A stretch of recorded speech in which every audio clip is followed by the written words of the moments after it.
এই মুহূর্তে সিপিএম নেতা জানিয়ে দিলেন, আমাদের জোট প্রার্থী নওশাদ সিদ্দিকীকে 2021 সালে ভাঙড় বিধানসভায় জিতিয়েছিলাম, এবার 2026 সালে জোট প্রার্থীকে জয়যুক্ত করব। এবং সিপিআইএম এর নেতা বলছেন, আমাদের একটাই লক্ষ্য, বিজেপি এবং তৃণমূলের বিরুদ্ধে লড়াই করা। আর কি বলছেন আমাদের ক্যামেরার মুখোমুখি হয়ে তিনি, শুনুন বিস্তারিত খবরে। 2021 সালে আমাদের পার্টির সিদ্ধান্ত মোতাবেক এখানে আইএসএফের প্রার্থী তাকে আমরা সমর্থন করেছিলাম। তাদের সংযুক্ত মোর্চা তৈরি হয়েছিল। নওশাদ সিদ্দিকী সাহেবকে আমরা এখানে যোগ্য সহায়তা করে তাকে জেতানোর চেষ্টা করেছিলাম। তিনি জিতেছিলেন। আগামী দিনে আবার জোট প্রার্থী হলে তাকেই আমরা জয়লাভ করানোর চেষ্টা। ভাঙড়ে শওকত মোল্লা প্রার্থী হয়েছেন, তারা যেটা মনে করেছেন। আমরা তৃণমূলের বিরুদ্ধে এবং বিজেপির বিরুদ্ধে লড়াই করব। সেই লড়াইতে আমাদের এখানে এখনও পর্যন্ত ঘোষিত হয়নি। ঘোষিত হলে জোট প্রার্থী যিনি হবেন তার হয়ে আমরা লড়াই করব এবং তাকে জেতাবার জন্য সর্বতভাবে চেষ্টা করব।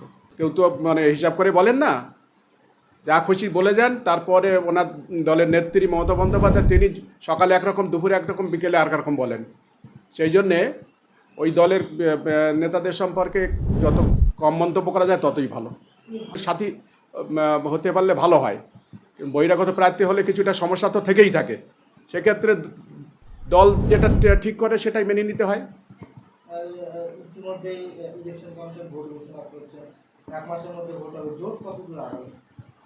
আমরা যতদূর জানি জোট প্রায় সম্পূর্ণ, 2-1 দিনের মধ্যে হয়তো ঘোষণা হতে পারে।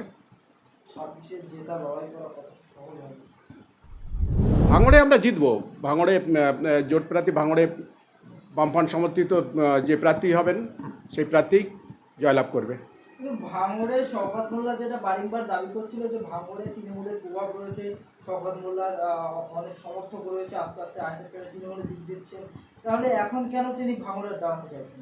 কিছু মানুষ আছে তারা সুবিধাবাদী, যারা প্রতিনিয়ত দল ত্যাগ করেন। বিজেপি থেকে তৃণমূল, তৃণমূল থেকে বিজেপি বা অন্য দল থেকে বিভিন্ন দলে পরিবর্তন করা কিছু মানুষের এই সুবিধাবাদী নীতি, সেই সুবিধাবাদী নীতি যারা করে তারা আদর্শচ্যুত বলে আমি মনে করি।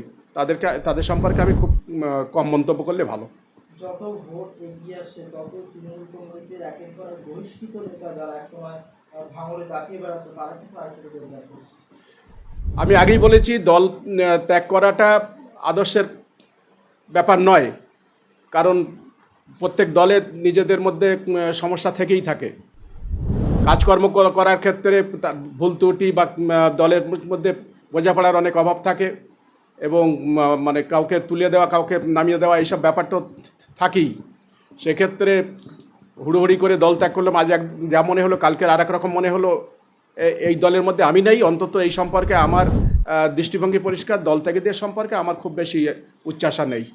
যে একেবারে দলের সিদ্ধান্তে ক্যানিং ভাঙড়ের প্রার্থী ঘোষণা একেবারে হয়েছে গতকাল, কিন্তু এতে করে তো তৃণমূল যারা কর্মীরা রয়েছে তারা তো আনন্দ উৎসব করার দরকার, কারণ যেহেতু শওকত মোল্লা বারবার বলছে ভাঙড় তিনি জিতবে, তাহলে এখন কেন শওকত মোল্লাকে বাড়ি ঘেরাও করে রেখেছে? শওকত মোল্লা হোক আর যে মোল্লাই হোক না কেন, আমি যেটা মনে করি সেটা হচ্ছে যে অন্য দলের সিদ্ধান্ত সেটা তার দলের কর্মীরা মানবে কি মানবে না, বিক্ষোভ দেখাবেন কি দেখাবেন না, তাদের নিজস্ব ব্যাপার। এই ব্যাপারে আমাদের কোনো মন্তব্য নেই। তবে আমি এইটা বলতে পারি যে এলাকার